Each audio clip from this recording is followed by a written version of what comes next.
अस्सलाम वालेकुम, क्या हाल है आप सबका। अल्हम्दुलिल्लाह मैं बिल्कुल ठीक हूँ। इस दुआ और उम्मीद के साथ कि आप जहाँ भी हों शादो आबाद हों। आज के व्लॉग का आगाज़ करते हैं।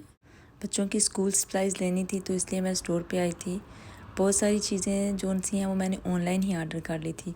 कुछ चीज़ें थी जो मुझे स्टोर से चाहिए थी तो वो मैंने वहाँ से ले ली और साथ में मैंने एक छोटा सा क्लिप बना लिया आपके साथ शेयर करने के लिए। और ये जो चीज़ें थी जो उसके स्कूल की सप्लाई लिस्ट में चाहिए थी तो मैंने सोचा चलो उसका भी एक छोटा सा क्लिप बनाती हूँ आपके साथ शेयर करने के लिए। ये कुछ क्राफ्ट के लिए पेपर्स चाहिए थे, कुछ फ़ोल्डर्स थे, कुछ पेंसिल्स थी, क्लोरक्स वाइप्स थी, टिश्यू पेपर्स थे, ज़िपलॉक बैग थे, पेपर टॉवल थे, नोटबुक थे, कलर थे, पेंसिल्स थी, लूज़ पेपर थे, ज्योमेट्री बॉक्स था और जो रेज़र, हाइलाइटर, शार्पनर और जो सी ग्लू स्टिक्स थी उनको मैंने ज्योमेट्री बॉक्स में डाल दिया था। अब चूँकि स्कूल स्टार्ट होने वाले हैं तो जितनी भी सप्लाईज़ थी उन सबको मैंने इकट्ठा करके तो एक बॉक्स में डाल दिया था और उस बॉक्स के ऊपर मैंने अपने बेटे का नेम और क्लास नेम लिख के तो उसको मैंने टेप लगा के तो बंद कर दिया था ताकि स्कूल लेके जाना उसके लिए ईजी हो जाए। और ये मेरे बेटे का लंच बॉक्स, बैग और वाटर बोतल है। आज उसके स्कूल का फ़र्स्ट डे है तो मैंने सोचा चल लंच में कुछ मज़े का बनाते हैं। तो त्याब को स्पैगेटीज़ बहुत पसंद है तो मैंने सोचा आज उसके लिए लंच में चिकन स्पैगेटीज़ बना लेती हूँ। तो मैंने सबसे पहले स्पैगेटीज़ को बॉयल करके तो साइड पे रख दिया था। फिर मैंने एक नॉन स्टिक के पैन के अंदर थोड़ा सा चिकन डाला, उस पर नमक, काली मिर्च और थोड़ी सी चिली सॉस डाल के और थोड़ा सा ऑलिव ऑयल डाल के तो उसको मैंने कुक कर लिया।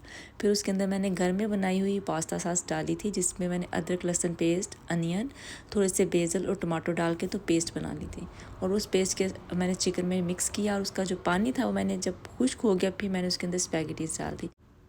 फिर मैंने इसमें स्पैगेटीज़ को मिक्स करके तो कवर करके लो फ्लेम पे 5 से 6 मिनट के लिए रख दिया था और 5 मिनट के बाद जो हमारी स्पैगेटी थी मज़े की वो पक के तैयार हो चुकी थी।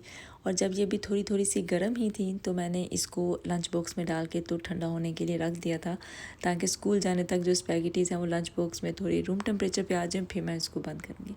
और स्पैगेटीज़ के साथ मैंने अपने बेटे को ग्रेप्स और स्ट्रॉबेरीज़ दी थी। ये जो फ़ोक है ये इसी लंच बॉक्स के साथ आया था तो ये मैंने इस तरह से ऊपर रख दिया था। स्नैक्स में मैंने अपने बेटे को मिक्स नट्स दिए थे। मेरे बेटे को मिक्स नट्स बहुत पसंद है इसलिए मैं उसको स्नैक्स में भी मिक्स नट्स ही दे देती हूँ। और ये उसका जो लंच है वो रेडी था, हो गया था। जो स्पैगेटी थी वो रूम टेम्परेचर पे आ गई थी तो फिर मैंने उसको उसका कंटेनर बंद करके तो उसको बैग में रख दिया। साथ में मैंने उसको एक स्मॉल वाटर बोतल दी थी, ये लंच टाइम के लिए थी। जो दूसरी वाटर बोतल है वो क्लासरूम में यूज़ करने के लिए। साथ में मैंने नैपकिन रख के तो उसका जो लंच बॉक्स था वो बंद कर दिया था। और अब जो त्याब है वो स्कूल जाने के लिए तैयार है। उसकी बुक, सप्लाइज़, बैग और लंच बॉक्स बिल्कुल रेडी था। इसके अलावा मैंने उसका आज फ़र्स्ट डे का बैनर बनाया था जिसके साथ भी मैंने उस पकड़ा के उसको कुछ पिक्चर्स ली थी उसकी फ़र्स्ट डे की। ये अच्छी मेमोरीज़ होती हैं बच्चों के लिए। और नाश्ते में मेरे बेटे ने स्क्रम्बल एग खाए थे। वो सुबह नाश्ता ज़्यादा हैवी नहीं करता, वो कोई फ्रूट ले लेता है या फिर स्क्रम्बल एग्स खाता है। ब्रेकफास्ट करने के बाद वो स्कूल के लिए रेडी हो गया था और फिर मैंने उसकी कुछ पिक्चर ली। 6:38 का टाइम है सुबह का और हम लोग गाड़ी में आके बैठ चुके हैं स्कूल जाने के लिए। रात को काफ़ी बारिश हुई थी और अभी भी आप देख सकते हैं कि बाहर हल्की हल्की सी बारिश है और ह्यूमिडिटी थोड़ी सी है लेकिन मौसम बेहतर है पहले से। फिर हम लोग स्कूल के लिए रवाना हो गए और फिर जब हम स्कूल पहुंचे तो उन्होंने स्कूल को भी बहुत प्यारे तरीके से सजाया हुआ था, बाहर से भी और अंदर से भी। तो वहाँ पर भी मैंने बच्चों की कुछ पिक्चर्स ली और कुछ पिक्चर्स मैंने ली आपके साथ शेयर करने के लिए। उसके बाद फिर मैं घर आ गई। घर आके मैंने लंच रेडी किया और लंच रेडी करने के बाद फिर मैं अपने बेटे को स्कूल से लेने के लिए चली गई। लंच में मैंने आज साग और मकई की रोटियां पकाई थी। तो मकई का आटा मैं गूंद के आ गई थी लेकिन साग मैंने पका के रख लिया था। रोटियां भी मैं रात में ही फ्रेश पकाऊंगी। स्कूल से लेने के बाद तो मैं अपने बेटे को सीधा उसकी कराटे की क्लास में लेकर आई थी। आज उसकी कराटे की क्लास थी। आज रास्ते में ट्रैफिक बहुत ज़्यादा थी इसलिए मैं घर उसको नहीं थी लेके जा सकी। मैं उसको सीधा यहीं पे लेकर आई थी। यूनिफ़ॉर्म भी मेरे पास ही था तो मैंने यहीं पे उसका यूनिफ़ॉर्म चेंज करा दिया और फिर उसने अपनी जो कराटे की क्लास थी वो अटेंड की। उसके बाद फिर हम लोग घर के लिए रवाना हो गए। ऑलमोस्ट हमें 6:30 हो गए थे घर पहुंचते हुए। तो घर जाके तो हम लोगों ने जल्दी से अपने कपड़े चेंज किए।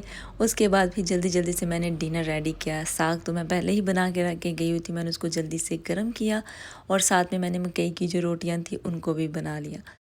जो मकई की डो थी वो मैं सुबह ही बना के रेडी करके रख के गई हुई थी फ्रिज में ताकि वो थोड़ी सख्त हो जाए, क्योंकि जो नरम आटा होता है उसकी मेरे से रोटी नहीं पकती। मैं थोड़ा मकई की रोटी के लिए मैं आटे को डो को थोड़ा सख्त ही रखती हूँ। और फिर मैंने जल्दी जल्दी से जो सी थी रोटियाँ बनाई, उनको पर मैंने देसी घी लगा के तो बहुत ही मज़े के जो पराठे थे उनको तैयार किया। मुझे मकई की रोटी और साग बहुत पसंद है। आप कमेंट बॉक्स में बताइएगा क्या आपको भी मकई की रोटी और साग पसंद है। अब मैं इस ब्लॉग को यहीं पे ख़त्म करती हूँ और मज़े का डिनर उसको एंजॉय करती हूँ। उम्मीद करती हूँ कि आपको आज का व्लॉग पसंद आया होगा। जाने से पहले मेरे चैनल को लाइक और सब्सक्राइब करना मत भूलिएगा। अगले व्लॉग तक के लिए अल्लाह हाफिज़।